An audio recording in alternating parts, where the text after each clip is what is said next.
apartment 5B.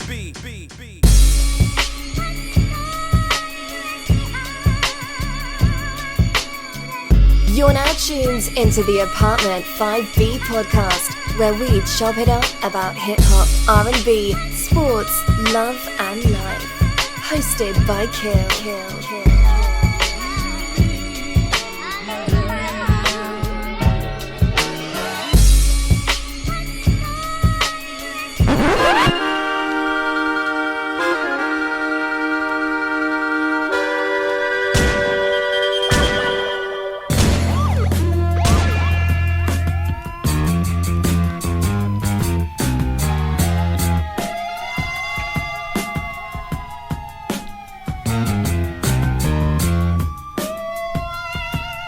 What's good? You were tuning in to Apartment 5B, hosted by your man Kill. Got my squad with me as always. Little sis, Porsche. What's going on, miss? Not a whole lot, Kill. How are you? Everything is dope. My man Mix Messiah. What's going on, good brother? Everything's good, Kill. Glad to be here. How's everybody? Right. Everybody's good. Hey, everything is good. Out of Philadelphia, Representative Rel. What's going on, good brother? Happy to be here, man. Hope everybody doing good. No doubt. You already know what it is with me. Let's jump right into it. If you follow us enough, then you know every now and then we'll do a show to salute a MC, a borough, groups, producers. You know, we just want to salute. This week, we are saluting Loud Records. To me, one of the dopest record labels, hip-hop record labels ever, just flat out, period, ever. Started in 91 by Steve Rifkin and Rich Isaacson. Roster includes Wu-Tang, Big Pun, Mobb Deep, Crazy Bone, The Beatnuts, MOP, Alcoholics, Pete Rock, 3-6 Mafia, Exhibit, Twista, Dead Prez, Cellar Dwellers, The Executioners, Raekwon, Inspector Deck, Yvette Michelle, and I may be leaving out 4 or 5 groups because I swear to God, I felt like they were like just like the All-Star, the first Dream Team with Jordan and Bird and Magic and all them on there. We're gonna be talking about our top 5 groups, top 5 favorite albums. Is Loud a top 5 hip hop album ever? Slept on MCs, a slept on album, and different things like that. So just gonna be saluting them tonight. Porsche, why don't you set us off as always, ladies first? When is the first time like you heard of Loud Records or like that it left the imprint on you? So I think I mentioned this when we were doing the show. I think it was last week about labels and CEOs, where I didn't really pay too much attention to labels early on, and with Loud, it wasn't until Only Built for Cuban Links that I even caught wind of like their logo or Loud in general as a label. And the reason I think I kind of clued in on that was because it wasn't the same as Jizza. It wasn't the same because I was like Wu-Tang was like my thing way back then, and so I remember thinking like, oh, Ray's logo on the back of his album is a different one than Meth. It's a different one than Meth's on Def Jam and Jizza. So that's when I actually caught wind of Loud as a label, but I didn't think anything. I didn't have an opinion, so I wasn't like, "Oh, Loud's dope." It didn't make me want to learn about labels or delve deeply about labels. So that's just sort of my introduction. Was definitely the Only Built for Cuban Links album. All right, no doubt. Mix, what about you? For me, it wasn't really any particular album. The name itself caught my attention, and then once Wu-Tang kicked the door in, I was just a patient brother and was just, of high expectations, thinking if they sign Wu-Tang, there's probably something to follow. And then when they start just coming with a barrage of album after album, quality after quality, I just start checking from them. So I wouldn't say any one in particular, but just, patiently weigh it out to see where it goes. All right, no doubt. Rel, what about you? I think it was kind of like what Mix was saying, like when Wu and then the Mobb Deep was my favorite group at the time. So it was just like, and I started just noticing like all these fire acts was signed to Loud and these albums that are like classics, you know what I'm saying? So it kind of just like accumulated, like was kind of like volume, you know what I'm saying? It wasn't really one particular project. It just was like I started noticing like, damn, they sounded loud, and I admired the roster that they had, you know what I'm saying? So that's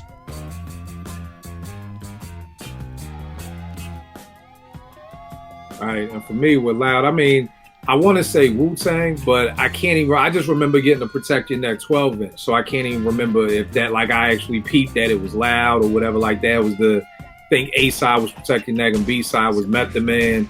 So I probably, and then too, I got the advance of 21 and under, 21 and over the Alcoholics. So somewhere between Wu and the Alcoholics is when I kind of started paying attention. Like once 36 Chambers dropped after the singles and everything like that, and then once getting my hand on the physical Alcoholics debut album, it was like, okay, you know, Loud, I see the name, and then just as you would see more, you saw Mobb Deep, you know, and then just kept going. It was like, yo, these, like you said, like this label was packed, like this the dream team or whatever like that. And it was like they couldn't lose. Like their streak was crazy. Like, you know what I mean? It was like on some old that 73 and what 11 Warriors team that we saw or whatever like that. 73 and 9 Warriors team. You know, like they just had a crazy run. And then it just became, you know, what we saw as Loud. And I remember when I was working at 889, like at the time, everybody had like these like rain jackets. Like Bad Boy had a little windbreaker jacket, and Loud had these yellow joints. And I would always tell my Loud rep, like, that's what I wanted. You know what I mean? I'll charge your shit wherever you want, but I need one of them coats because that rain jacket just was official with the Loud logo on the back with the headphones. So that was it for me. Porsche, top 5 favorite groups. So I kind of did my top 5 list and I intermingled everything. But if I top 5 favorite groups would be I'll try and put them in order. Wu-Tang, Mobb Deep, MOP, Beatnuts, and who am I missing? Yeah, I'm gonna stay there. All right, so just those 4? Yeah, just the 4. I can't right. Off the top, I can't think of another one. Okay. But I'm very good with those 4, and that would be my order. All right, so you said Wu first, right? Mm-hmm. All right, then Mobb Deep. Yep. Then MOP. Yep. Then the Beatnuts. Yep. All right, no doubt. What's your favorite Wu album? Well, you know, we'll save that for that. Okay. We'll save that for the album. Sure. All right, Mix. Sure. What about you? Top 5 groups. Well, you know what, Porsche? Why? Why are those your why? Why? Wu-Tang, I think like when they dropped, I was instantly drawn to Wu-Tang. And I think it was just because they sounded so different. The grit that came with their production, the sound, like just the fact that it was such a big group, but they were so unified in their, the album just sounded so cohesive, and everyone the chemistry was so good. I love the way the RZA sort of just kind of rolled everything out with the Clan. It was literally like presenting it to hip hop as this like group that's going to take over, and they really did. So I think I was just really, Wu-Tang's been my favorite group forever, like as long as I can remember. So I just have loved everything about them. 36 Chambers, I mean, we'll talk about it, but 36 Chambers was just like out the gate. It was just amazing, everything about that album. It's got a fire track list. Mobb Deep, again, I loved Havoc and Prodigy's chemistry, and I actually skipped the Juvenile Hell days, and I went straight to the Infamous. So for me, I just got them at their best, you know what I mean? So for me, even though it wasn't their debut, like I said, their chemistry is so important to me. They sounded so unified. The albums were just dope, and I like pretty much all the Mobb Deep albums. MOP, I mean, like their energy is something very attractive. It's like magnetic. And Cold as Ice will forever be my favorite MOP song. I know that came years later, but that's no. You're actually dead on, because MOP only had one album on Loud. which Yes. was Warriors album. Yes, So and I that's the think, Cold of Ice. Right, it was the Warriors album, and Cold as Ice came off of that. And I don't know if that was the single off the album. It was. Now the first, No. it was a single. The first Right. single was Annie Up. I Oh, think right. Cold as Ice was the second single. The second single. So yeah, I mean, Cold as Ice, and still to this day, I know everybody talks about Annie Up, but Cold as Ice is my go-to MOP joint. That the energy. I remember I tweeted like I was listening to MOP and someone was like, Portia's about to like turn the gym upside down. Like it's just you just know what you're gonna get with them. And Beatnuts, like, man, their production is just, and I find Beatnuts, we'll talk about it later I think as well, but Beatnuts is just forever slept on. For what they do, for the albums they have, for the way they put things together. Juju and Psycho Les are just unreal. And that's the thing I find with these groups that are my favorites. And this isn't just on Loud. These are like my favorite groups in hip hop. So for me, the common thread between these groups for me is that they're all just, the chemistry between them is so brilliant. And they just feed off of each other so well. Even though Wu was just nine members deep, they still managed to do it like a duo would or a 3-person group would. So those are them, and those are my reasons. All right, dope. Mix, what about you? All right, for me, the first one is definitely the incomparable Wu-Tang Clan. Basically, you know, you had the perfect marriage of blaxploitation with Kung Fu theater. You know, that in itself bridged the gap between not just the countries, but the worlds. You know, it became a universal thing. And then the ferocity at which they came with the MCs of all the different styles and flavors and textures. And then the fact that they brought the grimy basement bootleg sound to the mainstream without selling out. You know, that in itself, you know, is heavyweight. And then when I look at the people that they have that's affiliates that, you know, so-called on the Wu-Tang bench, those are some of my favorites. When you talk about Killer Priest, you're talking about one of the best writers, not just in hip-hop, but in the world.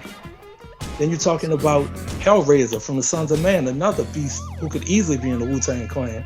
And then Killer Stin, who's like, you know, the light version of Raekwon. So you can't go wrong with the Wu. That would definitely be my first. Then the second will be my probably my greatest relationship in all of hip-hop that I consider brothers to me, which would be the Executioners. I feel like they're super underrated as DJs, as turntables, and as producers as well. And they're the bridge to all the really dope MCs. When you look at Rock Raider, you know, spinning for Showbiz and AG, Law Finesse, Diamond D, Big L. You look at Mr. Sinister cutting up for Beatnuts, for Common. You look at Total Eclipse DJing for Organized Confusion and Pharaoh Monch. And then you look at Rob Swift DJing for Akinelli and Large Professor. I mean, you can't go wrong, like, at all with that. The third one would be my other brothers in the hip-hop game, which would be the Alcoholics, aka the Licks. They had that energy that we haven't seen since the Lisa and New School. Plus they had, like, you know, a lot of abstract stuff. It's sort of like letting it be known that they party and putting it out there, but not to the point where it didn't have any substance. You know, they still came with the lyrics. They came with the different styles, different flows. They always paid a great homage to hip-hop itself. And then when you saw them perform, you know, you totally got your money's worth. You know, conceptually, that was dope, just everything about them. And then they down-to-earth cats. You really can't go wrong with them. And then my next one would be Mobb Deep. They're pretty much Tales for the Hood on wax. You know, they brought the dark side to the bright side without another group, without having to compromise. You know, Havoc, a super underrated producer. Prodigy, with his eerie flow and his storytelling, he pretty much, you know, paints the vivid pictures like Coogee Rap. I guess he would be if you condense The Wire and put it into an MC. You know, I would say somewhere along that line. And you definitely can't go wrong with them. And then Exhibit, the fact that he's raspy, you know, still can freestyle, still can perform, you know, has a lot of style to him, represents the Liquid crew, which is still maybe the most underrated crew in all of hip hop. You know, having Madlib, Evidence, and E Swift in the same group, you know, is sick in itself. And then the fact that he branched off into Hollywood, still had time to pimp his rides, and still relevant. He may not be the most relevant, but, you know, when you say X to the Z, you definitely know who I'm talking about. Yep, no doubt. Bro, what about you? Who's your top 5 and why? Top 5. Y'all can hear me? I'm Yeah, good. you good. Yes. All right, bet. Number 1 is Mobb Deep for me, and because they were very influential to me when they came out, especially when the Infamous came out, and in a good way and in a bad way, kind of, because I was actually rapping at the time in a group with my homeboy, and we listened to them so much. I started to listen to our songs, and I was like, "Yo, man, we gonna have to stop listening to them so much, man, because we saying some wild stuff. They will test us. What, you know what I'm saying? We come out with this, you know what I'm saying? So they heavily influenced me. And I remember like Juvenile Hell, I didn't really like, but when the Infamous came out, it was like, man, it just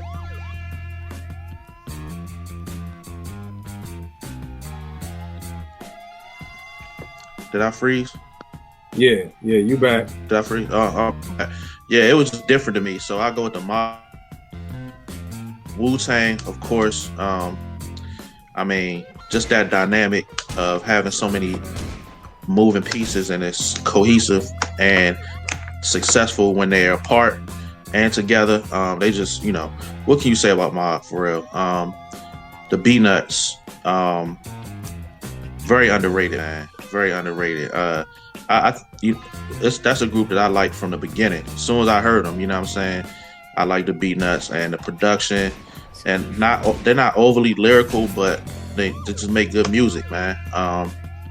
And the Alcoholics, that was a group, like, what I appreciate about them is I can't really compare them to nobody. Like, when I heard them and I seen them, listen to their stuff, like, I can't find a comparison. They were they had their own unique style, and so I really like them. And then MOP would be 5. That Warriors album was crazy, man.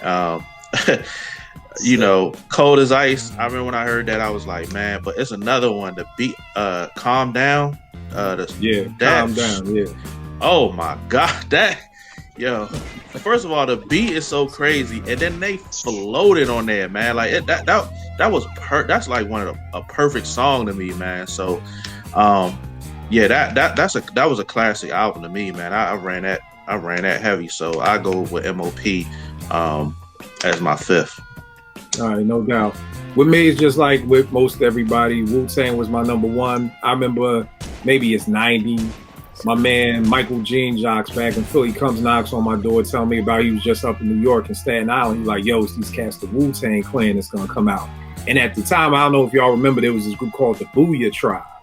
So when he said the Wu-Tang Clan, I was like the Booyah Tribe, man, that shit gonna be whack. And he was like, man, I'm telling you, these Wu-Tang dudes, man, is on some old, just like you said, Mix, it's like these karate dudes, like it's kung fu. And I'm like, what? And then you hear Protect Your Neck, and it's like, oh shit, this is what you was talking about. Like, okay, all right, yeah, this ain't no Booyah Tribe type thing like that. So it was like, that was crazy. And it's just the Wu. I mean, the RZA to me just changed the whole sound of hip hop. You know, I mean, he basically came out of nowhere and just like became like the dopest producer. Like, it's like where you just find a boxer that just come out of nowhere, just knocking niggas out. It's like, yo, where this boy even come from? Like, with Premier, you saw it coming. It was like, okay, you got Gangstar, he's done some stuff with Chris, But with RZA, it's like, yo, this dude just came in with one album. And it was like, niggas was like, yo, RZA, he the dope, he the man right now, which was crazy to me. Second, Mobb Deep, just like with everybody else, I wasn't fucking with Juvenile Hell. They hit it from the bag. I was like, this shit corny or whatever like that. But when I heard Shook Ones, the first joint, not the remix that we all love, but the first Shook Ones, it was like, ooh, this is nasty. And I don't know if do I even still have it here? I got my chair right here. And if y'all can see it, it's all stickers. And I mean, it's just been stickers from college all the way back. And the Shook Ones sticker was this black sticker, and it had the definition of shook. You know what I mean? Because back in the 90s, for people watching back in the 90s, the sticker game was your promotion. Like, that's what the thing was. You go to NY in like 93, 94, you was going to see stickers everywhere. So that was like one of my highs when I would get the mail at 889 was like to see what sticker you got. You know what I mean? So the sticker was like shook and it had the definition of it on it. And I was like, yo, that's ill. And it was so different than, you know what I mean, the first album, Juvenile Hell, kind of reminiscent to me, not, I don't think as far as the Roots, but Illadelph sounded nothing like Do You Want More? Like nothing. You know what I mean? Like when I got the 12-inch for Clones, I'm like, damn, this shit don't sound nothing like no Proceed or no, distortion or static. And I felt that same way with when we got the 12-inch with Shook Ones, because I was like, yo, these ain't the same Hit It From the Back niggas. Like these some old. And then by the time the remix came out, that Shook Ones, I mean, we know what that is. And then Survival of the Fittest and the remix to Survival of the Fittest, and it just kept going. And I think one thing that Havoc doesn't get enough credit for is similar to what RZA did. Like the first album had some production from Large Professor, Premier, but like Havoc just like came in the door just swinging. Like again, like Shook Ones 2 is one of your first beats. Like nigga, like you know what I mean? Like this ain't like one of your 100th beat. Like this may be one of the first couple of beats you made. It's like you making this album like this. So Mobb Deep. 3 The Alcoholics, man. I mean, one of my top 10, favorite, and I try to be mindful of this because we do this on Twitter and we do this in real life. The Licks are probably one of my top 10 favorite groups ever of any genre of music. You know what I mean? When I got their joint, 21 and over, it was the promo, it was the Greek picnic in Philly, and it was like, yo, who the Alcoholics? And like we popped it in and we just banged that tape the whole weekend. Like the whole Greek weekend, we just never took it back out. Just even when I first heard them on King's T, I got it bad, y'all. It was like, yo, who are these dudes, man? Like, Tash, and I was just talking on the timeline about the day, like, niggas like, yeah, Tash is slept on. I'm like, my nigga, no, Tash ain't slept on. Niggas always gave Tash a problem. No Tash. J-Ro is slept on. Like J-Ro is seriously slept on, in the biggest scheme of things, like when it comes to, in my opinion, the Alcoholics. Everybody always talks about Tash. Tash did get the solo album with Loud, but J-Ro to me was ill. Number 4, I'm going with the Executioners, but I still call them the X-Men, you know what I mean? Because that's how I was introduced to them.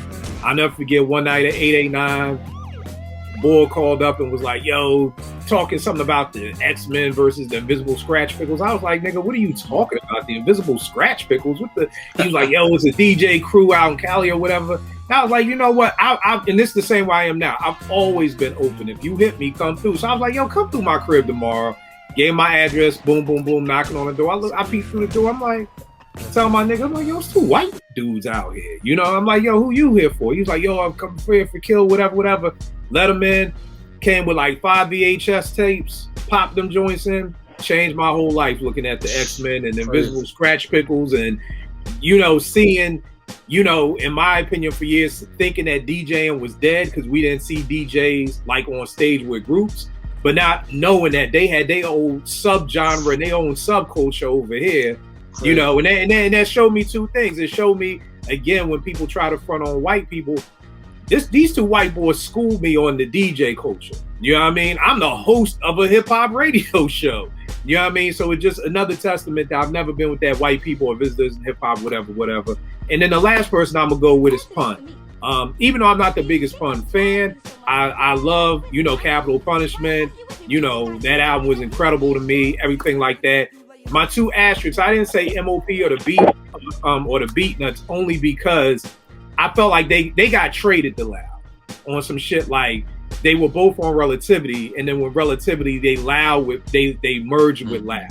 You know what I mean? So for me, I was going with the OG. It's almost like Kevin Durant joining the Golden State Warriors. It's like when I think of the Golden State Warriors, I honestly don't even think of Kevin Durant. To me, that's Steph, Clay, and Dre. That's the Golden State Warriors. So that's the only reason why MOP and the Beat Nuts didn't make this list.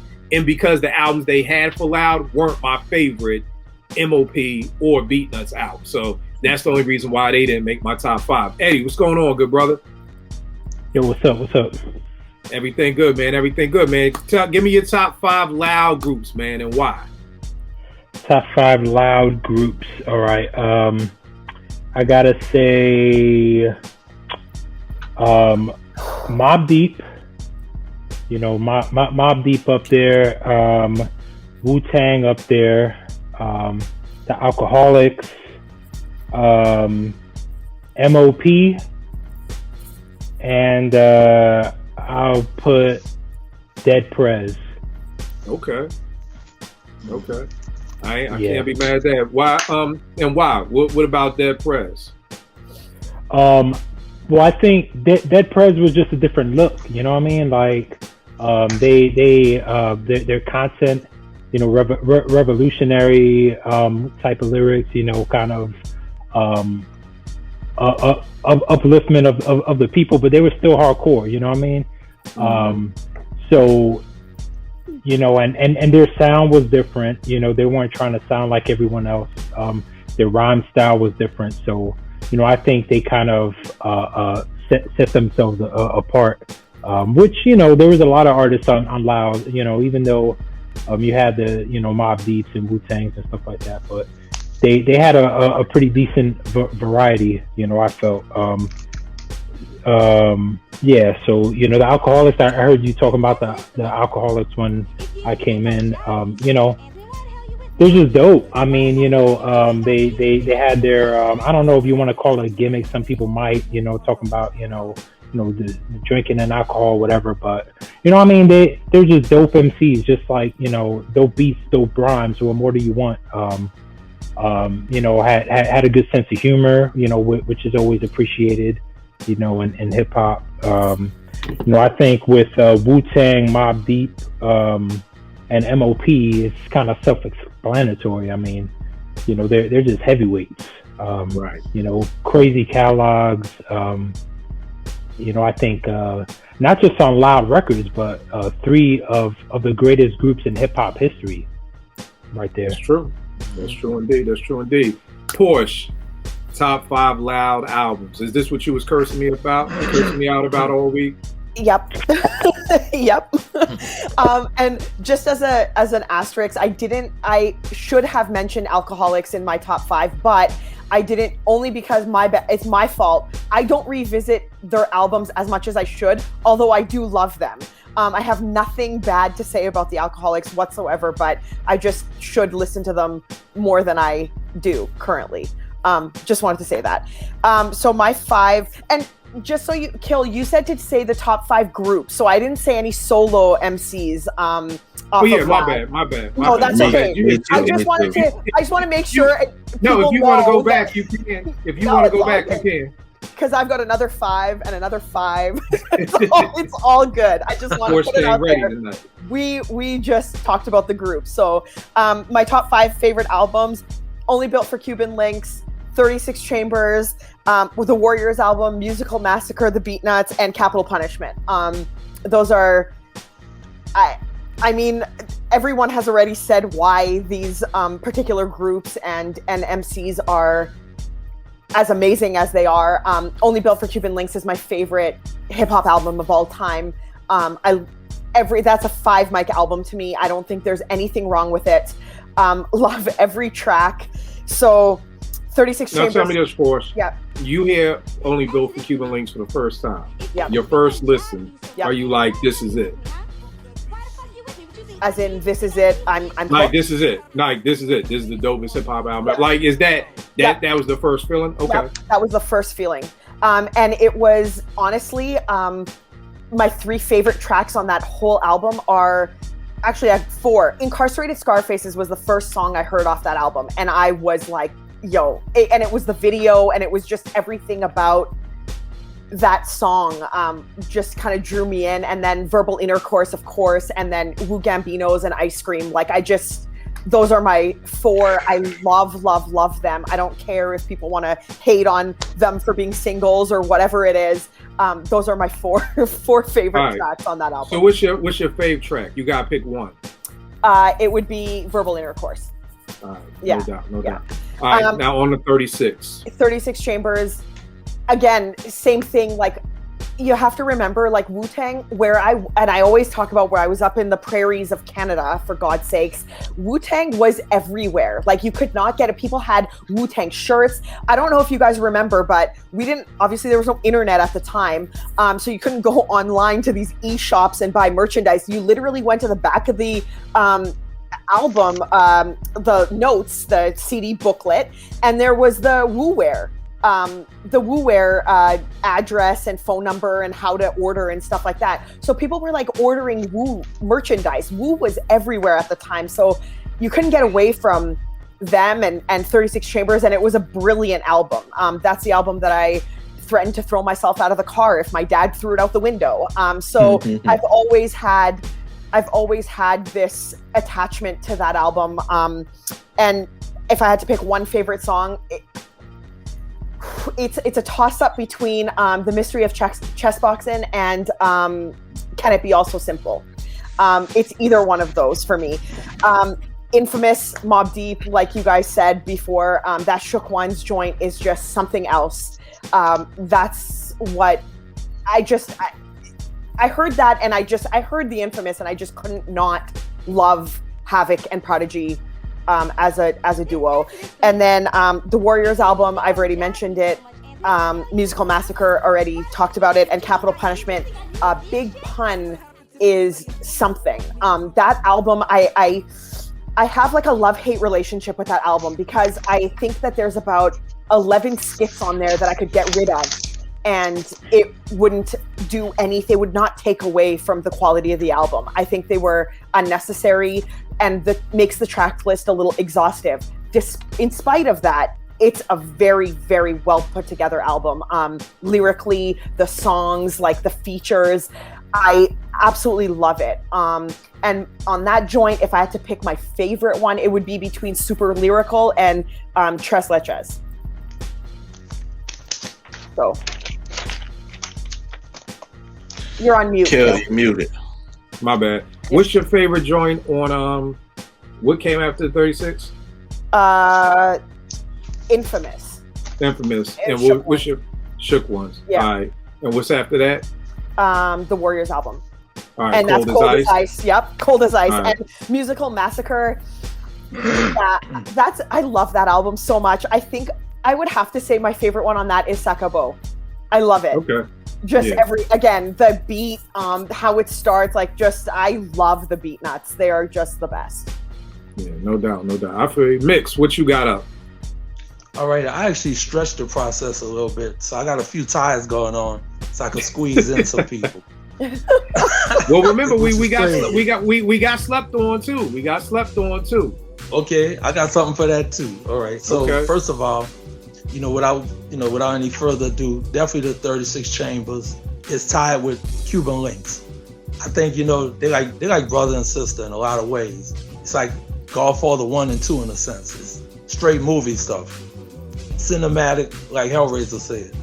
The second would be Pete Rock's Soul Survivor, which is serious on all levels. Just the fact that he could bring together an album and have MC8 and Loose Ends together on the same album, and it's not a soundtrack, is crazy. It's really crazy. He brought together like a plethora of MCs, vocalists, and everything, and made it really work. And really spotlighted the versatility in his production. He didn't have to go with the typical P-Rock formula. He switched it up a bit and still came off. Okay, the third one would be Mobb Deep, the Infamous. Definitely that one. That one kind of speaks for itself. Then the fourth one is also a tie between the Alcoholics Coast to Coast and the Executioners Built from Scratch. And then the last one would be a three-way tie between Exhibit 40 Days, 40 Nights. Nick's really put 10 albums in this list. This dude really did the extra P, put it through the S950 now straight. I'm impressed because I do this. Yeah, you have stress. Your new nickname is the S950, brother. You are the S950 of Apartment 5B, because I ain't never seen nobody stretch a sample this long. Then the other titles would be Dead Prez, Let's Get Free, and the soundtrack to Soul in the Hole, which I think to this day maybe a tie with High School High for the most slept on soundtracks in hip hop. Okay, I ain't mad at that. Rel, what you got, good brother? I got the Infamous. Of course, that's self-explanatory. One of my favorite albums of all time, no skips. Cuban Links. Again, it's been spoke on a lot on this show already. 5 mics to me. Hell on Earth. Man. It wasn't infamous, but it was just as fire to me, man. And it was like they was in a groove at that point. Like Havoc was in his, he was in a groove. P was a bad man at that point. You know what I'm saying? So Hell on Earth, and then Soul Survivor is 4th. That's just a really refreshing album, man. Like I don't know, that album put me in a good mood, man. I don't know why. It's just beautifully done, man. With like Mick said, those different types. When I saw 8 on there, I'm like, dang. And then, like he said, he got the song with Loose Ends. He got Corrupt. You know what I'm saying? Like he did his thing on that one. And Capital Punishment is my last draw. I really like that album. I ain't like the skits either, but the songs on there, that's like a 4.5 for me. That album.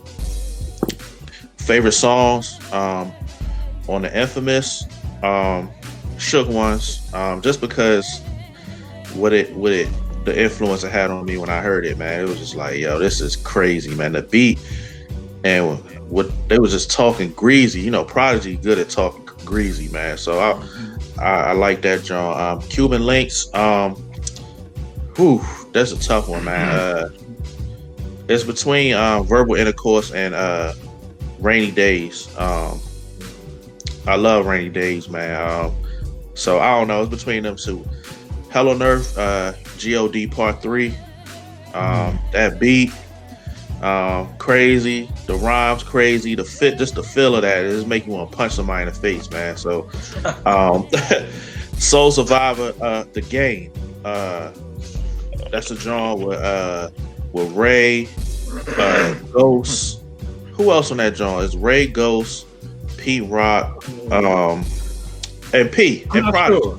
Oh yeah, it's Prodigy. And Prodigy. Yeah. That's my genre. And honorable mention is Take Your Time. The genre with Loose Ends. That genre was fire. You know what I'm saying? Your mom, you let your mom hear that, she gonna like that song. You know what I'm saying? And Capital Punishment is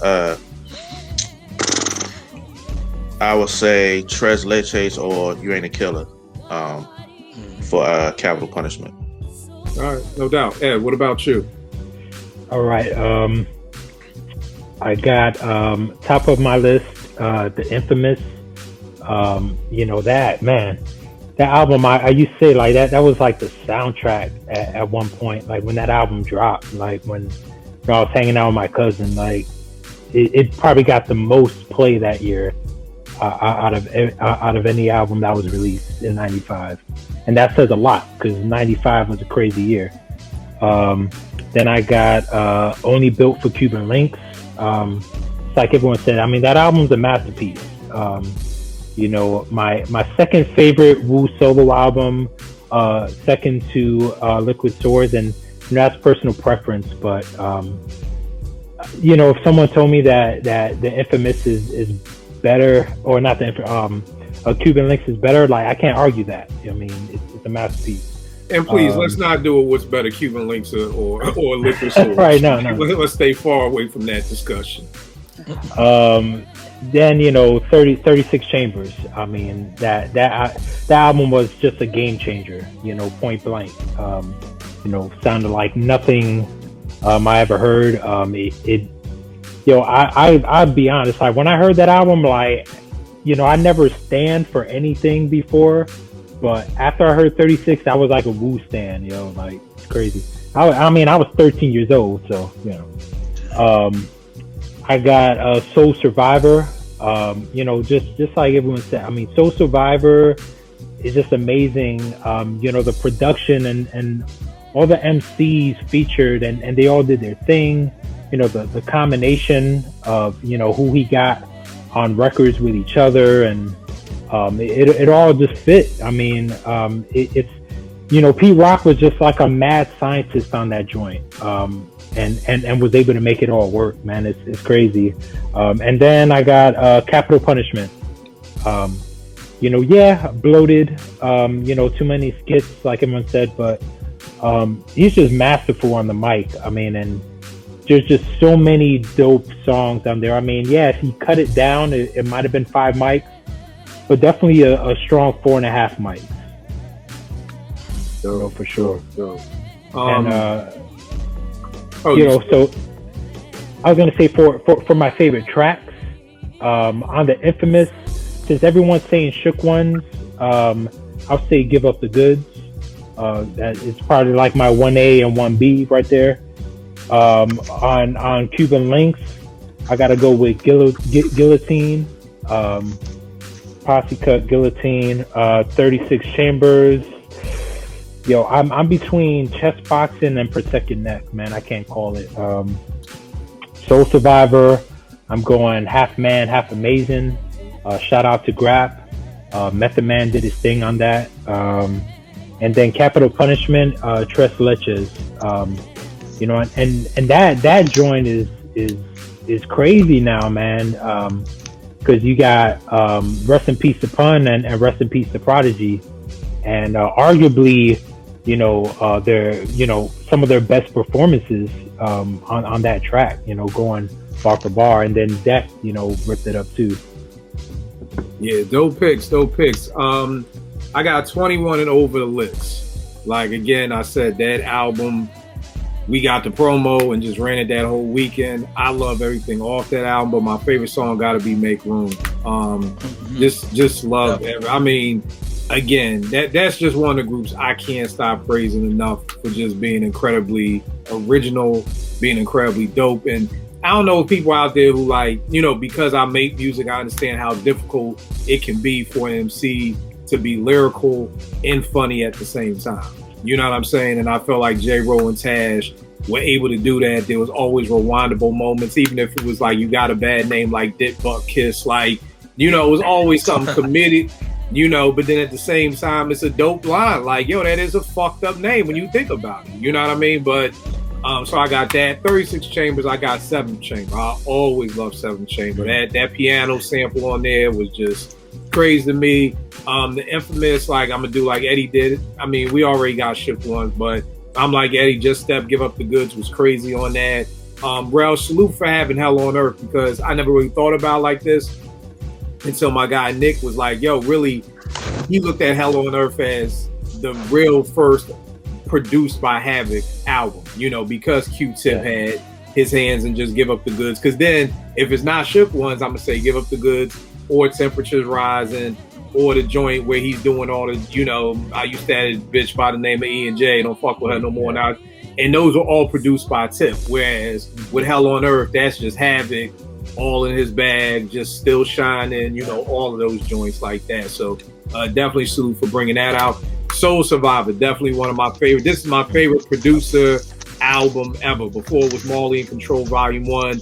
Pete came up and took the chip with this. And I mean, I think what was dope about Pete with this is people may not remember, but he went on a hiatus. Like, after that second Pete CL album that came out like 95, he was kind of in the cut from 95 till 98. You know what I mean? Now, of course, he was producing the I&I album and D-Dot Baby Part album, but System albums didn't come out.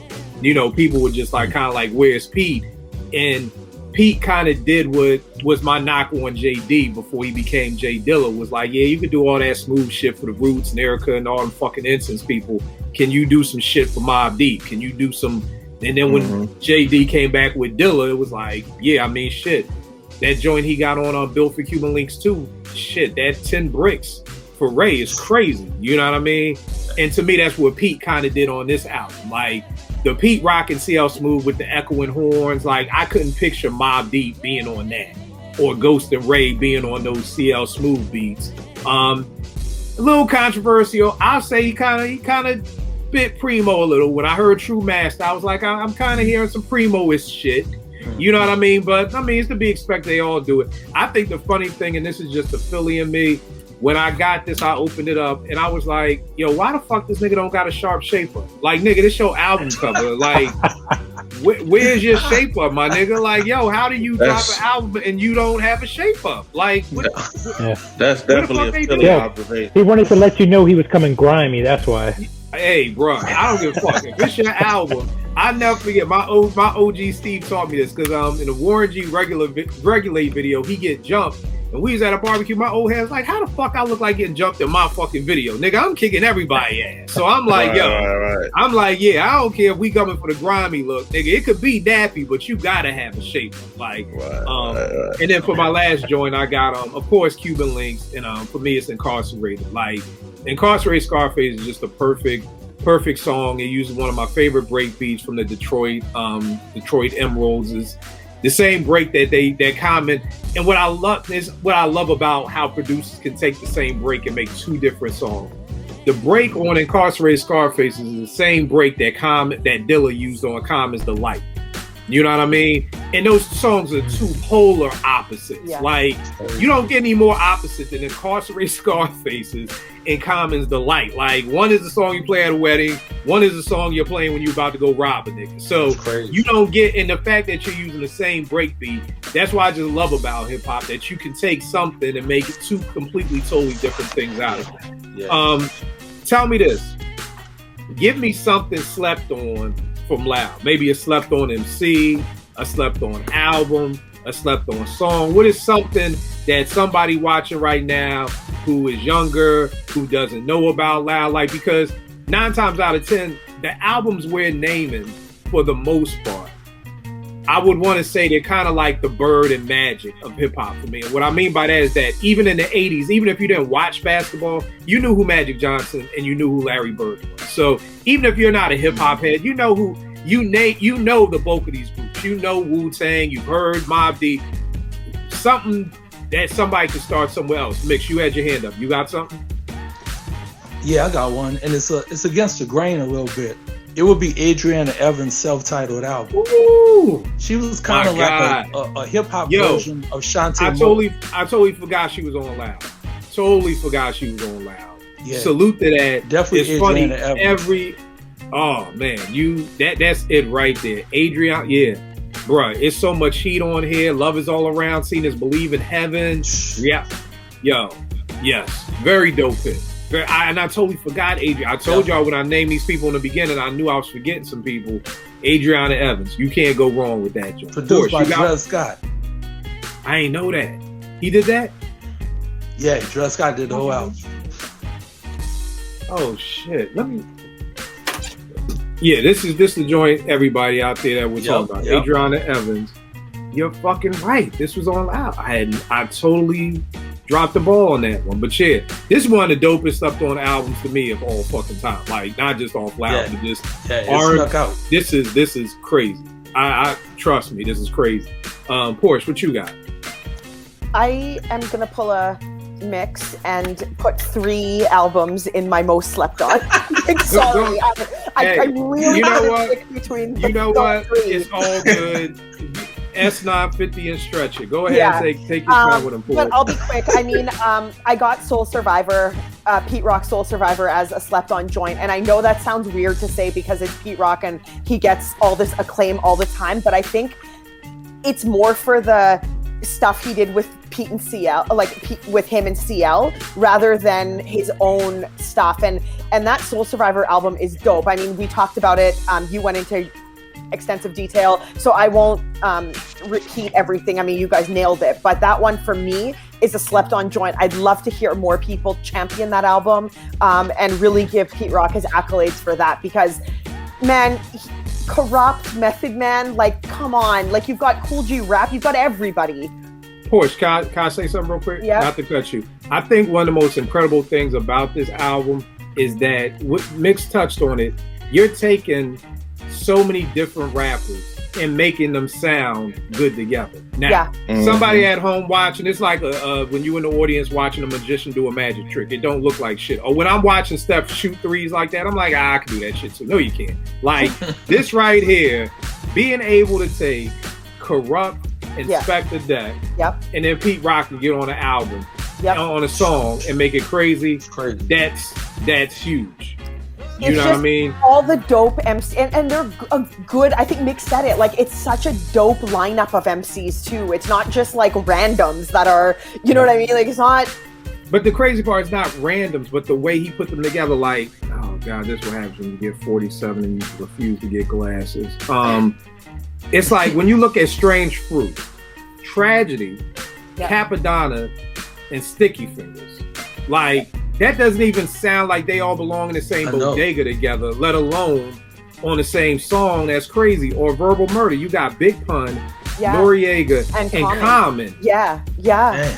It's crazy. You know, but they sound good together. Like, exactly. And everybody can't do that. And that's why I think the CD doesn't get enough props for is Pete being able to construct beats that just everything fit, because none of these people like really fit together. You know what I mean? Like, and truth be told, I don't know that all these rappers would do all of this for another producer. You know, like I think that speaks volumes to Pete Rock, because you guys know I just love Pete Rock and Grap. I just they're my favorites. Like, they're just the best. And this album, I think, is slept on, even though I feel like we talk about Pete Rock a lot. We don't talk about this album enough for my liking. So for me, it's forever a slept on joint. And I will say this about this album too. It did piss me off because after hearing the two with Pete and CL together, I thought we were getting a Pete and CL album again. Yeah. And it's been fucking 22 years and we still haven't gotten that out. So I will say that, Pete, man, you killed me with the two joint, because I was like, all right, they back together. Like, okay, we gonna get it, and it's 22 years later, we still ain't got it. But yeah. I got two more. So I'll be quick. Take your time. Exhibit's At the Speed of Life. I love Exhibit. He is so, and I'll be the first to admit that it took me a while. I have listened to Exhibit out the gate, but it took me a really long time to really appreciate, love, and rank Exhibit amongst like top MCs, top albums. My appreciation for this album came later, so I slept on the album too, which is why I think it's one of the most slept on albums ever.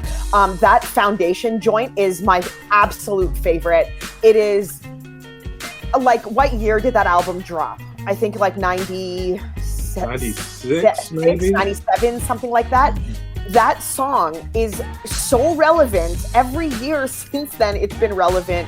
And it still is. Like, Exhibit is just really great at, he's just lyrically, I love the way he delivers. I like the way his flow is, his cadence, the sound of his voice. Like, Exhibit's just all of it. He's dope, and that album's my favorite one from his catalog. So that one, and the last would be Uncontrolled Substance from Deck. And the reason that one, I know the whole flood thing. Okay, I'll give RZA that flood because it was first reported flood of many. But it was supposed to drop in 95. It didn't drop until years later. And I feel like Deck sort of got the short end of the stick with that. And I think had it dropped when it was supposed to, it would have been received a little bit differently. And I think that we wouldn't be having this conversation about it being slept on, but it is. And Deck is one of my favorite, I would say out of the Wu, he's probably top 4, top 5 for me. So, you know, you're not missing anything lyrically. And again, delivery, flow, all of that is there. So Uncontrolled Substance. All right, no doubt. And a point to Porsche, I think it's necessary sometimes to revisit albums, because like you said about, you know, Deck's album not dropping when it was supposed to, and then when it did drop, now it's being compared to all the first wave of Wu solo albums, which is unfair. But if you take it for what it is, it's still a really good album. You know, is it a Cuban Links? Is it a Liquid Swords? No, but it's still a really good album. Deck is still an incredible MC, you know. So it's not that short from Liquid Swords and from Cuban Links. It's not far off from that. I wouldn't say, like, you know, you guys know I'm like notorious for saying blah blah blah and it's not close. With this one, I wouldn't say that. It is close. It's not disappointing, that's for sure. I will say this. I will go back and revisit this because I don't remember. I just remember listening once and being like not blown away. You know what I mean? But then I am a hard ass, and it takes a lot to blow me away. So, right. You know, but the only thing I remember holding my attention on that album is Trouble Man that Pete Rock did. Like, that's the only thing that I can remember off that album. Yeah. That's the only thing that I can remember that, like, I was like, this is dope. You know what I mean? So I'll go back and definitely revisit it. Rel, you got, what's something slept on for you? All right. So, I got 3 too, but I'm gonna go quick. So my bad, Kill. No. Hey, Mix came in with 10 for 5. So I mean, we sound like a sale. Yeah. How can I get mad sound at like 3 a for Wendy's 1? value meal? Exactly. How can I get mad at 3 for 1, man? Take your time, man. Okay, so I get this one out the way. At the Speed of Life, Exhibit. I like that John from the beginning. When I heard Paparazzi, I didn't know who he was. I saw the video and I was like, yo, I'm a check for the boy. And you know, Foundation was on there, Carry the Weight was on there. He had the John with Razcast and Saphir. Yeah, that album's really good, man. Like, and not a lot of people talk about it. And you know, people think Exhibit, they think Pimp My Ride, but Exhibit was a really good MC, you know, before that, you know what I'm saying? So that album was good. The thing with Exhibit, I think, because he did Pimp My Ride during his rap career, I think that hurt how people viewed it. You know, most people have done Pimp My Ride. Like, it's almost like you can't be a ball player and be a commentator. Like, Jalen Rose was like, you know, I knew my end of career was coming. I knew I wanted to get in the booth type thing. But, you know, I think that kind of took people's eyes off the Exhibit. Kind of like what we realized with Heavy D. For a lot of people, when they saw Heavy D, they saw him as an actor first and a rapper second. Where it's like, nah, he was a rapper who became an actor. And I think that may have hurt Exhibit, was because right when he was at his height as an MC, he did Pimp My Ride, and this is what you're known for now. So, but I mean, just on the Compton album, I thought Exhibit killed this verse on the Compton album that just dropped. So, but I think that's what kind of hurt Exhibit. Yeah. So his first John, I like that, and then the second one, man, I don't know. No, I mean, probably some of y'all listen to it, but I know a lot of people did not listen to this album, and it was all right. It was pretty good, man. It got some good joints on there, and that was the Wild Cowboys, Sadat X's solo album. It was dope, man. It was dope, man. People didn't give it no love, man. The lump. The lump, like, man. literally. Yeah, there you go, bruh. Literally, man, it was on my list. Eddie, people didn't get that album no love, dog. Like, I don't understand it. Like, it was really good. Well, I dropped the ball. I totally forgot Sadat had this joint on here, man. Yes, good man. pull, Crazy, man. Very good pull. Dog, he had the lump, hang 'em high, the hash out. If you listen to the hash out, that's the last song. And lights. Yo, man, come on, man. That album was fire, man. And it didn't get no love, man. It didn't get no love. And then, go ahead, Max. My fault. No, I don't mean to cut you. I just want to add on to what you said about the lump. The fact that Rock Raider from the Executioners scratched on Tres Leches and the lump. That's all I wanted to say. Wow.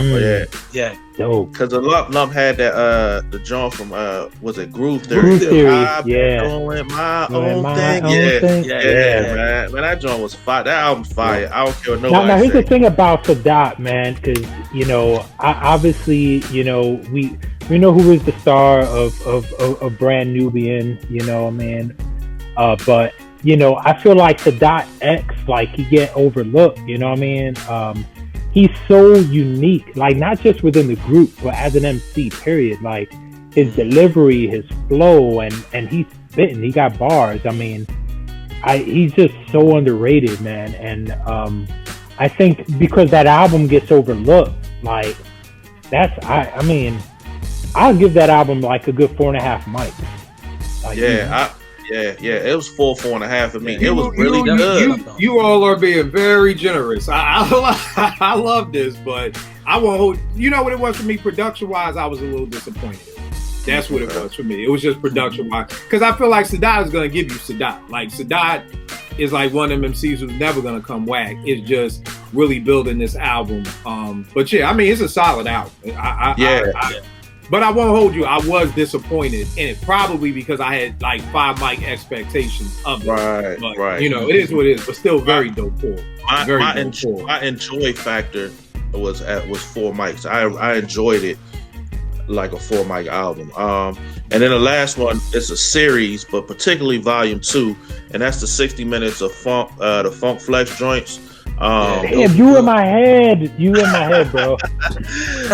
Yo, so that series was cool. Like the Funk Flex 60-minute funk series was cool.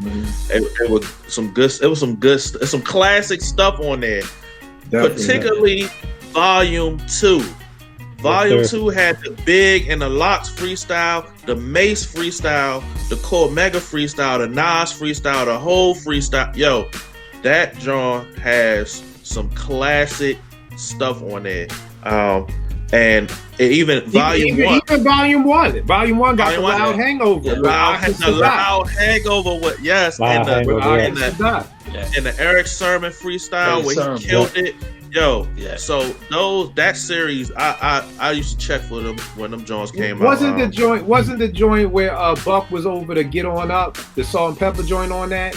And he like Buckshot was on Get On Up by Salt and Pepper, and I Ain't No Joke. And I Ain't No Joke. Joint, right? And then he blended Shook Ones with Wu-Tang Clan, Ain't Nothing to Mess With. And then you had Yvette Michelle on them Jones. Yo, them Jones are fire. So definitely that was my and here's the thing, quick shout out to Sadat. This ain't on loud, but this album right here, Black October, to me, very dope album. Very dope album. This is like I think right after he got out of jail from Rikers. Very dope album. So if anybody wants to listen to that, definitely Black October. Eddie, what you got for yours after Rel? Hey man, I'm telling you, man. Yeah, Rel was in my head, man. You know, I think I was riding the high a little bit, reminiscing on that. I mean, it's probably more of a 4. He's right. You know, I mean, no. It's right. Yeah. If y'all say it's a 5, it's a 5. Yeah. I was just saying. I didn't say it was a 5. I said 4.5. But you know, it's probably close to a 4. But yeah, man, I love it. Like, you know, for me, when I copped it, like I didn't really have like the expectation like that. So, you know, it was just a pleasant surprise. And you know, that album like definitely like got play in rotation. Like, you know, revisited recently and you know, played the whole thing straight, no skips for me. I think that's the thing too with, you know, how we've talked about in the past, how we digest music. You know, because if you don't have expectations, then something can be a happy surprise. Like, oh shit, I ain't even see this one coming. Whereas if you have expectations, it's then like now you're more critical of it because you were expecting more. You know what I mean? So I definitely understand where you're coming from. Because like, yo, like I said, I just thought Dot by that time, like after I heard his verse on Punk's Jump Up to Get Beat Down, I love Dot after, you know, Slow Down. But after Punk's Jump Up to Get Beat Down, I was like, yo, this nigga's dope. Like, and now he's the dopest in Brand Nubians because Hoover ain't here. So it was like, yo, the solo's coming. Boom, this is gonna be crazy. And again, it was a solid album, but you know, I think like you said, just the expectations, you know, were different. But my fault. Keep going. Word. No. But then the 60 minutes of funk series, like I was the same, yo, like because you know, from listening to Funk Flex on Hot 97 in New York, like every night I would tune in to Funk Master Flex or whenever he was on. And so when that series came out, like he managed to capture the feeling of listening to Funk Master Flex mix on the radio on a CD. And it's crazy how he did that. You know, I think that's what's most impressive about it. Like it didn't feel like, all right, he made a glossy album. It's just like chopped up. It all blended well. He had the drops. The MCs and producer, whoever else coming in doing the drops. The blends, between the different songs. Like I said, with the Mobb Deep and the Wu-Tang. The freestyles and then the original songs. Like he just had it all. So I really messed with those. All right, no doubt. My slept on, I'm going with Musical Massacre right here by the Beatnuts. Very slept on album. My favorite album is probably their first album, not the EP, but you got props over here. Street Level. Yeah, Street Level. That I've never heard anybody ever call Street Level until I came on Twitter. It was I just only knew it by the Beatnuts. In fact, I think I said this the other day that I can tell it's called the Beatnuts because when you look at the side of the CD, it just says the Beatnuts. And any other CD, it would have had the title along with the Beatnuts. But this joint right here was just crazy to me. I mean, Beatnuts Forever, which is just crazy. My favorite joint on here, was probably Watch Out Now. Watch Out Now just was so crazy to me. But I just enjoyed this whole entire album. Again, it's a Beatnuts album. I don't hear anybody talk about them. Two, I've always heard people compare them to the Alcoholics because, very funny and everything, but the Alcoholics are much more lyrical than the Beatnuts. The Beatnuts are producers who happen to rhyme. Yes. The Alcoholics are MCs. So that's to me where the comparison stops. Like, yes, they're both funny. Yes, they both have dope beats, but, that. And then I'm going with, I think Ralph said, the Soul in the Whole soundtrack. Very dope soundtrack. Even dope for a movie. If you've never seen the movie, please go watch the movie. If you enjoy hip hop, if you enjoy playground basketball, Ed Booger Smith, if you know anything about Soul in the Hole in Brooklyn, Charles Jones, who led the league in scoring for LIU Brooklyn. Mike Burris. That year, Charles Jones was in. So definitely dope movie. Quick funny story about this. I always say I helped A&R this album, Soul in the Hole. There's a track on there called Against the Grain by Source Money. Produced by Premier. You like that beat, bro? That thing is fire. You like that? Fire. You like that beat, bro? You like that beat mix? I do.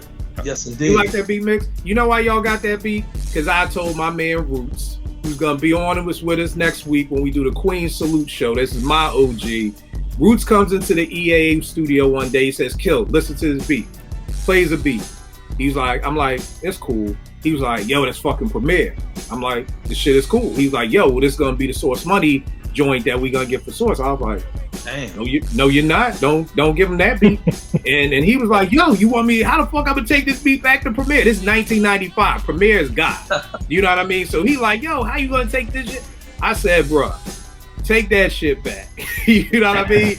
He comes back later on, maybe a couple of weeks later. He plays me Against the Grain. I said, that's the motherfucking beat right there, my nigga. That's the beat you give Source Money. Dang. And that's how Against the Grain got made. I ain't know that shit. Somebody should have gave me a job.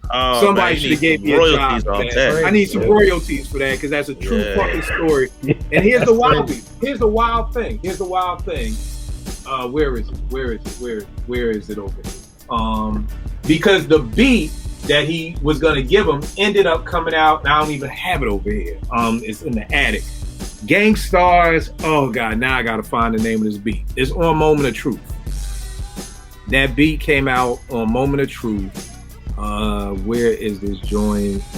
And I know somebody's thinking, "Kill, fuck! If it was on Moment of Truth, could it really been that bad?" Trust me, it was better. Trust me, what y'all got would have been better than The Rep Grows Bigger. That's what the beat. Okay. Oh, I'm glad they. The rap grows bigger. The rap grows bigger. So when he came in, and you gotta understand that. Again, when you hear Google on something magical happens in your fucking brain, and it's Gangstar, and you just like it. But if you just come in and you hear just that piano, duh, duh, duh, I was like, nah. I said that shit sound like some throw. I was like, nah, you better come back with something. You know what it is? Like in the context of that album, it didn't have to be the strongest joint. You know what I mean? I'm not saying Rep Goes Big is weak, because that whole album is strong, but it ain't like if you ask someone what's their favorite beat on that album, it ain't gonna come up. I guarantee you, nobody's ever pulling the Rep Grows Bigger to put on a mixtape. It just didn't. But if you got a premiere beat on a soundtrack, you want it to be a banger. You want it to be the best. He got to give. So right. So when he came back and he hit play on that Against the Grain, I was like, now that's what the fuck I'm talking about. That's the beat right there. You give Source, and I mean Source killed that. Against the Grain is crazy. So that would be my two slept on albums. Is Loud a top 5 hip hop record label ever? Now, keep in mind, we got some big heavy hitters. We got Def Jam, we got Rockefeller, we got Death Row, we got Profile. It's been all these hip-hop labels. We got Duck Down. We just did the label show last week.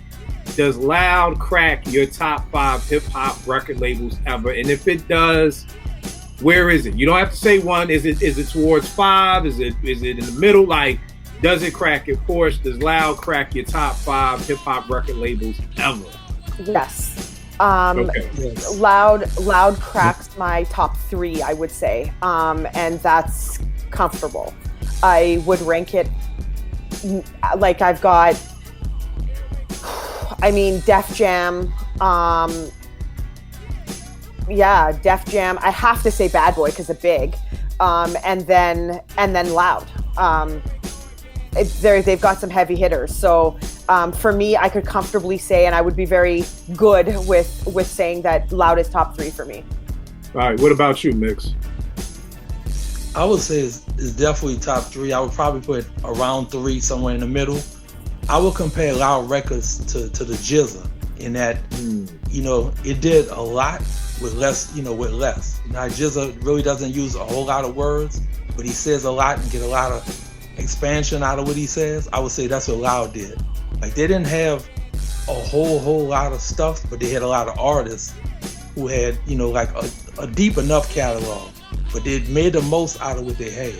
They may not have like the long running catalog, but the impact of their catalog is like on some forever, pretty much. Right. I feel you. What about you, Rel? It's definitely in my top 5. It's probably around 3 or 4 for a couple of reasons. One, is Steve Rifkin I think letting his artists do their thing. Like, you know what I'm saying? Like, it just felt like that label felt a little different to me, because you didn't feel like these releases that were coming out were stuff that the label made them do. You know what I'm saying?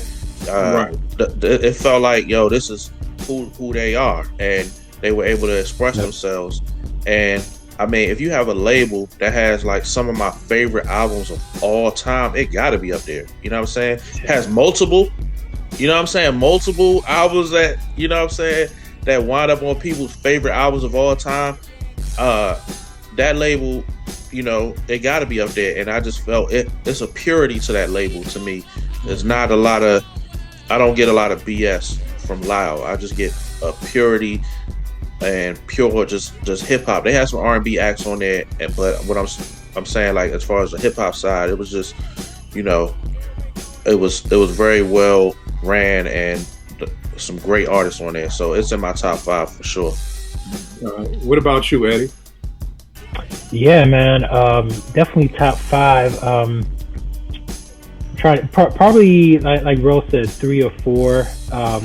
Without like being able to think off the top of my head, obviously Def Jam is number 1.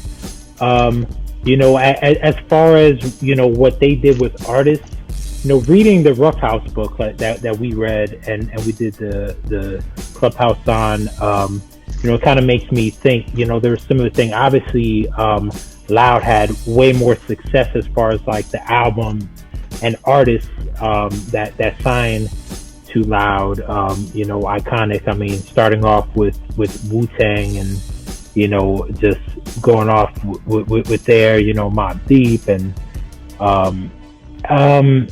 yeah, man, just, classic albums. I mean, not just great albums, but, some certified classic albums all around the same period.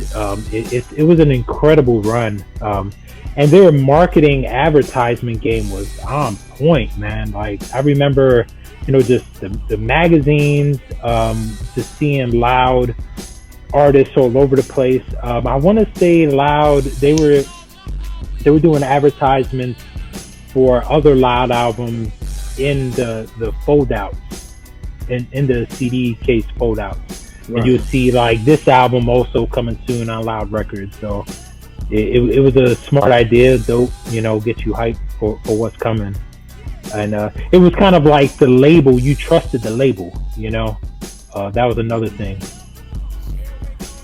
I got him at maybe 5, maybe. Yeah, God, it's hard for me because, again, it's like how are you judging this? Like I hear what Rel's saying, like, yo, 36 Chambers and Cuban Links and the infamous the 3 of the greatest hip hop albums ever. You know what I mean? Yeah, they probably would be 5. They probably would be 5 because I think what happens is when I look at the roster, I'm like, okay, we only got one Big Pun album. That second Pun album was whack. And of course he died. I mean, ain't shit the label could do about that. I was never a big fan of Wu-Tang is forever. Wu-Tang is forever. You know what I mean? So for me, we got one Wu-Tang. So I look at the roster, and the roster's incredible, but now I'm looking at the longevity of the roster for me. You know what I mean? So that's kind of what's going to keep them at 5. You keep them at 5 for me. Like with MOP, we only got one MOP album.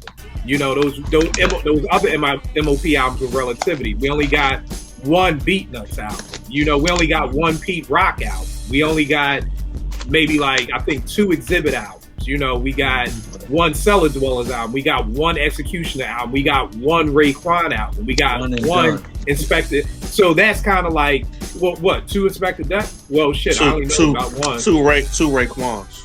Don't nobody want to hear Mobilarity. So I know, but yeah, it's like that actually fucks up the record. Like if we include that, like now I gotta deduct some points from you. So that's why it would be like at my 5 or like right at that look. It's either at 6 or 5, one of the two. Because just like I said, if we could sit here and say we got MOP's whole catalog is on Loud and the Beatnuts whole catalog is on Loud. And all of Pete's Soul Survivors and Pete's Instrumentals was on Loud. But I'm wondering, I've always wondered this, like, were they just signing one album deals? Because most people weren't doing that. Most people, right. You got signed a deal and you was trapped for 3-4 years. Where it's like Pete got in and got out, and MOP got in, and because the very next MOP album isn't on Loud. You know what I mean? So I'll give it 5-6. It's right on that cusp.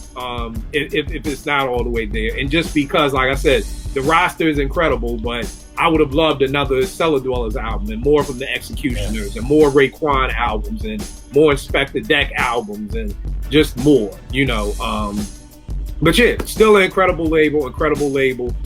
Any favorite Loud moments? Any like concerts you went to? Any first time seeing the video mix? I know you're cool with 2 of the crews, so. Sure, God, I got too many memories. I'ma just condense it. The way I met E Swift was pretty incredible. At the time, I used to work for Blockbuster Music, and it was like in the middle part of New Orleans, like mid-city. And so we used to have to call other stores of ours to see if they had product that we didn't have to hold it for customers. So I called the store that was in New Orleans East at the time. And the guy that came to the phone, I could hear like a lot of background noise. And so I was like, what's going on? He said, oh, we got an in-store with somebody named King T. I said, man, put King T on the phone. He said, man, I can't put him on the phone. I said, well, put somebody from his crew on the phone. So somebody came to the phone and was like, yo, what's up? I was like, who's it? He said, it's E Swift. I said, a DJ? I said, man, I need to be where y'all at. He said, where you at? I said, I'm at the other Blockbuster. He said, what you doing after? Because we got a promo thing coming up. You could roll with us. We get something to eat. I said, all right, cool. And that was pretty much that. And from that day on, I've been cool with the Licks. They even came by my house and ate and everything. Matter of fact, the Licks and the Alcoholics. I mean, the Licks and the Executioners came to my house for dinner on 2 different occasions.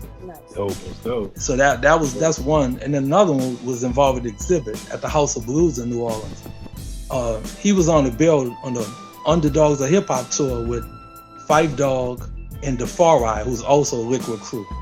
And I had tickets, but I was on the guest list, but I wasn't sure of it. And the guy who I went with, he had a radio hookup, and he had tickets, but I wanted to get all access because of the Exhibit.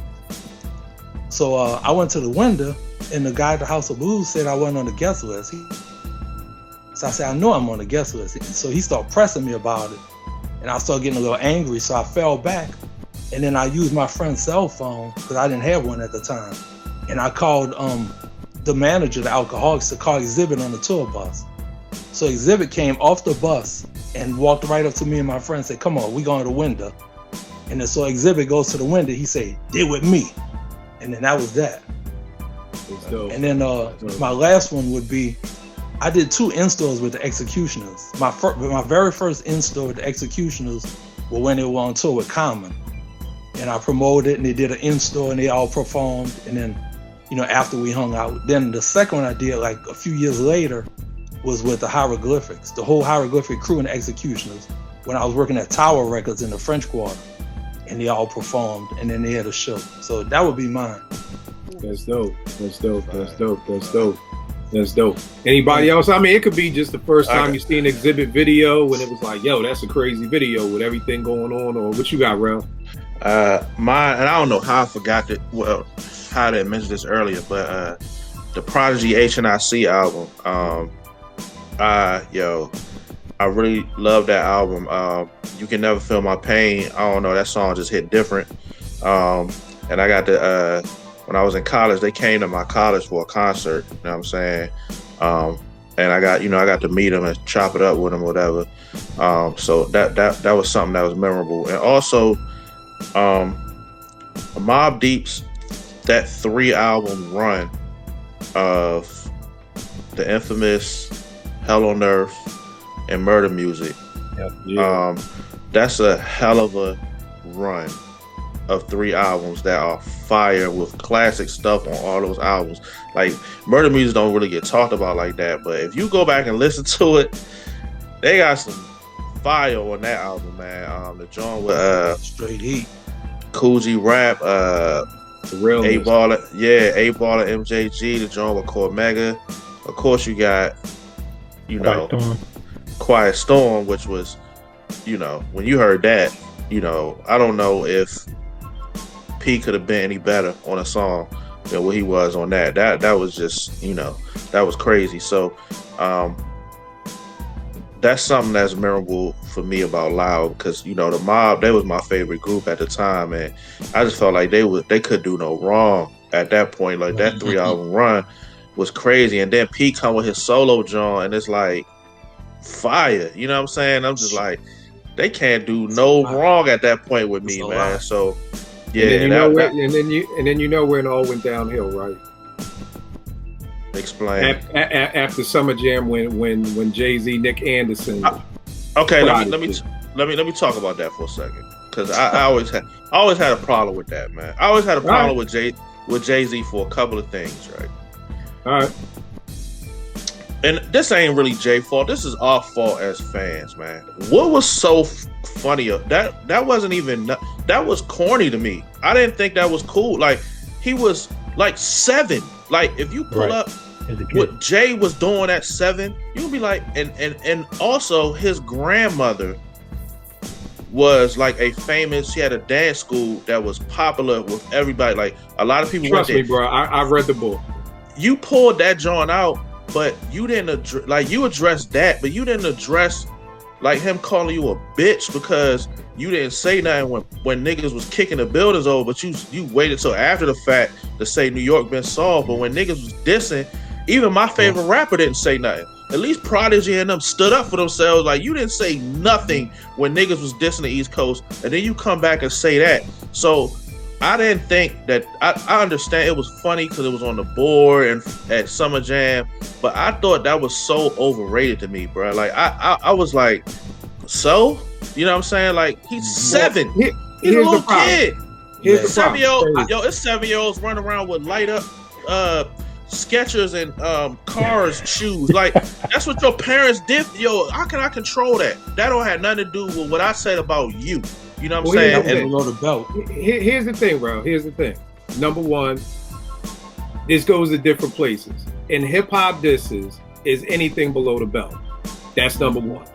That's a question, because remember, Portia's second favorite rapper in the world, got mad. I'm only joking, Porsche. I'm only joking. I tried to make you smile. That's all it was a joke. It didn't. I see it didn't work. So fuck it, bad joke. Okay.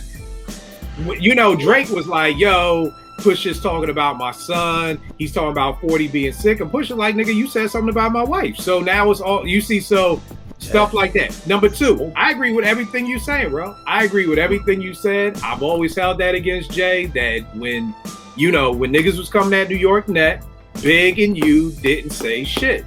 That's something I will always hold against them because I thought that was some whack ass shit. And I always salute P and them for going after it. Here's the problem. Prodigy let that affect him. You see what I'm saying? Because if it really wasn't no hard diss, you should have brushed that shit off. Like, nigga, pussy, who wasn't dressing up like Michael Jackson? But it literally was like Nick Anderson when he missed them 4 free throws when Orlando was up in the finals against Houston. He missed them 2 free throws, got the ball back, got fouled again, missed them 2 free throws again, and Nick Anderson was never the same again, ever. Mentally, that fucked him up. I don't know why, but mentally, that fucked P up. So I think why it fucked him up was because everybody hyped it. Like, it was the talk of I think, and then, you know, Jay got a machine with him. So, like, it was like, I think it just overwhelmed him, like, and it did affect him, and he probably should have brushed it off. But I think it's easier said than done when you got other rappers, all the fans. That's all they was talking about, like, and it was like it was people like, you know how some hip hop fans is. They just like ride the wave, and I was against the wave. I was like, yo, that shit is not. I was more impressed with the bars coming at P and Nas than that shit. You know what I'm saying? Like, I was like, you was a ballerina. I seen you, like, all right, but remember, niggas was already slaughtering him before Summer Jam from them bars, and then the picture just made it worse. But again, this is what you do when you at war. If me and you beefing, I'm gonna use whatever I can against you. Like, this ain't. No, I'm not saying it's wrong for him to use it. I'm saying that it wasn't fire. It was corny to me. Now, if other people may think it's fire, but it was corny to me, and I don't like that P let it affect him like that. I really felt bad that he let it affect him like that. I look at it like this: the moral of the story is that nigga got Nick Anderson. So if me and you cracking jokes about each other mother, and now all of a sudden you get crazy offended and you can't take, bruh, this the wrong game for you then. You know what I mean? Because niggas gonna say worse to you. I mean, you was a ballerina. I mean, shit.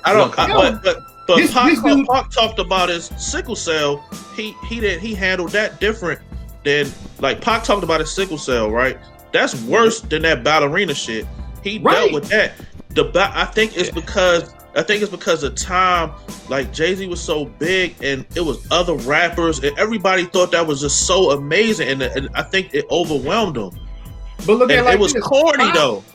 Pac was big too, talking about your sickle cell, which is even more below the belt, if you ask me, than talking about you as a ballerina.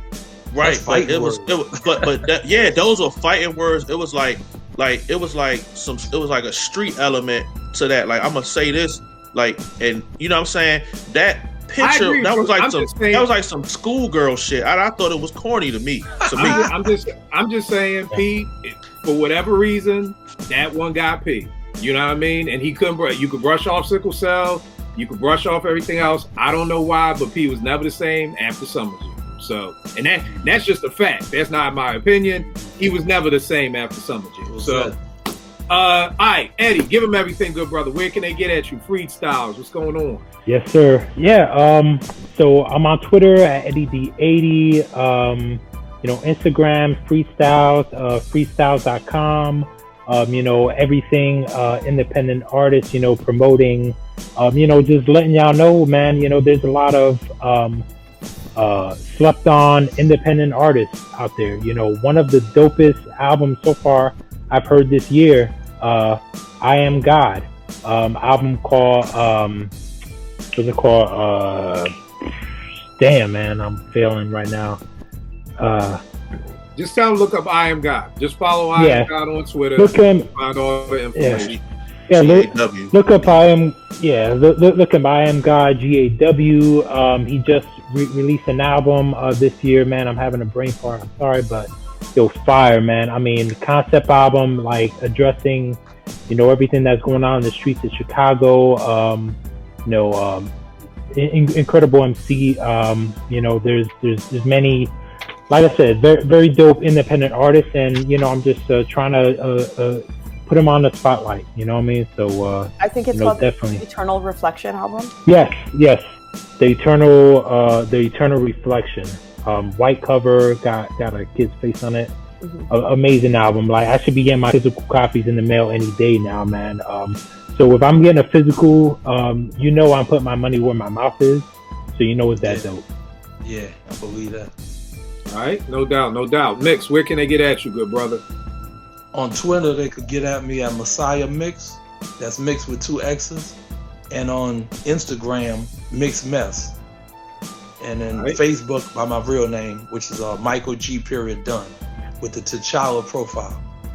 All right, no doubt. Rel, where can they get at you, good brother? And tell them about the clothing line. All right, Uptown J Ben on Instagram. At Fairgrade, that's the clothing line that's on Instagram. That's PHAREGRADE. And JBen215 on Twitter. And listen, y'all saw that little debate me and Kill had.